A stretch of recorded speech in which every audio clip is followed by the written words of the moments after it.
So let's talk about the optimal way to engage in activities or to consume things that evoke dopamine. And by no means am I encouraging people to take drugs of abuse. I would not do that. I am not doing that. But some of the things on these lists of dopamine evoking activities are things like chocolate, coffee, even if it's indirect, sex and reproduction, provided it's healthy, consensual, context appropriate, age appropriate, species appropriate, of course, is central to our evolution and progression as a species. So certain things like cocaine, amphetamine, I will put in the classification of bad. I'm willing to do that. And other things are part of life, food, exercise, if that evokes your dopamine. How are we supposed to engage with these dopamine evoking activities in ways that are healthy and beneficial for us? How do we achieve these peaks, which are so central to our well-being and experience of life, without dropping our baseline? And the key lies in intermittent release of dopamine. The real key is to not expect or chase high levels of dopamine release every time we engage in these activities. Intermittent reward schedules are the central schedule by which casinos keep you gambling, the central schedule by which elusive partners or potential partners keep you texting and pursuing on either side of the relationship. Intermittent schedules are the way that the internet and social media and all highly engaging activities keep you motivated and pursuing. And we can take this back to our evolutionary adaptive scenario where you are out there looking for water, looking for food. Not every trail, not every pursuit, not every hunch about where the animals will be, where the food will be, where the berries will be. Not every single one of those played out.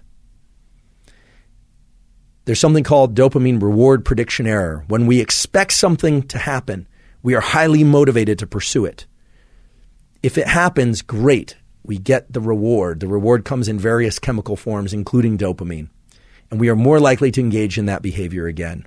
This is the basis of casino gambling. This is how they keep you going back again and again and again, even though on average, the house really does win.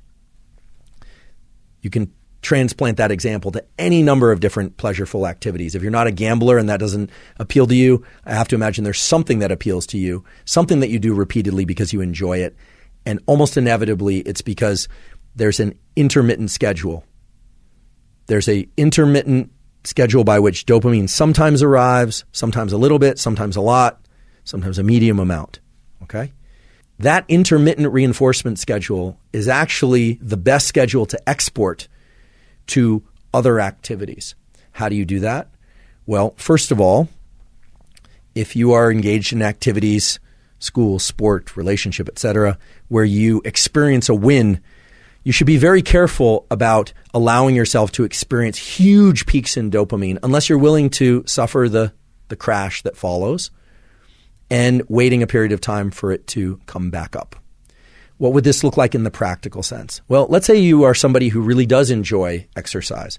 Or let's say you're somebody who kind of likes exercise but forces yourself to do it, but you make it pleasureful by giving yourself your favorite cup of coffee first, or maybe taking a pre-workout drink, or taking an energy drink, or listening to your favorite music, and then you're in the gym and you're listening to your music. That all sounds great, right? Well, it is great, except that by layering together all these things to try and achieve that dopamine release, and by getting a big peak in dopamine, you're actually increasing the number of conditions required to achieve pleasure from that activity again. And so there is a form of this where sometimes you do all the things that you love to get the optimal workout. You listen to your favorite music, you go at your favorite time of day, you have your pre-workout drink if that's your thing. You do all the things that give you that best experience of the workout for you.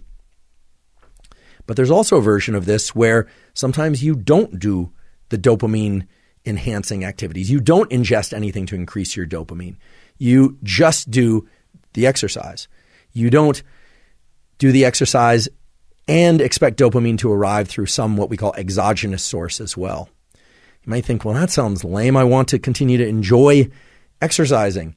But that's exactly the point. If you want to maintain motivation for school, exercise, relationships, or pursuits of any duration and kind, the key thing is to make sure that the peak in dopamine if it's very high, doesn't occur too often. And if something does occur very often, that you vary how much dopamine you experience with each engagement in that activity. Now, some activities naturally have this intermittent property woven into them, right? We sometimes have classes that we like and other classes we don't like. We don't always get straight A's. Sometimes we don't get rewarded with the outcome that we would like. We don't always have the perfect relationship outcome. But understand that your ability to experience motivation and pleasure for what comes next is dictated by how much motivation and pleasure and dopamine you experienced prior. The reason I can't give a very specific protocol like delete dopamine or lower dopamine every third time is that wouldn't be intermittent. The whole basis of intermittent reinforcement is that you don't really have a specific schedule of when dopamine is going to be high and when dopamine is going to be low and when dopamine is going to be medium. That's a predictable schedule, not a random intermittent schedule. So do like the casinos do. It certainly works for them. And for activities that you would like to continue to engage in over time, whatever those happen to be, start paying attention to the amount of dopamine and excitement and pleasure that you achieve with those and start modulating that somewhat at random. That might be removing some of the dopamine releasing chemicals that you might take prior. Maybe you remove them every time, but then every once in a while you introduce them. Maybe it involves sometimes doing things socially that you enjoy doing socially, sometimes doing the same thing but alone. There are a lot of different ways to do this. There are a lot of different ways to approach this. But now knowing what you know about peaks and baselines in dopamine and understanding how important it is not just to achieve peaks, but to maintain that baseline at a healthy level, it should be straightforward for you to implement these intermittent schedules. For those of you that are begging for more specificity, we can give you a tool. One would be you can flip a coin before engaging in any of these types of activities and decide whether or not you are going to allow other dopamine supportive elements to go, for instance, into the gym with you. Are you going to listen to music or not? If you enjoy listening to music, well, then flip a coin. And if it comes up heads, bring the music in. If it comes up tails, don't. Okay. Sounds like you're undercutting your own progress, but actually you are serving your own progress, both short-term and long-term by doing that.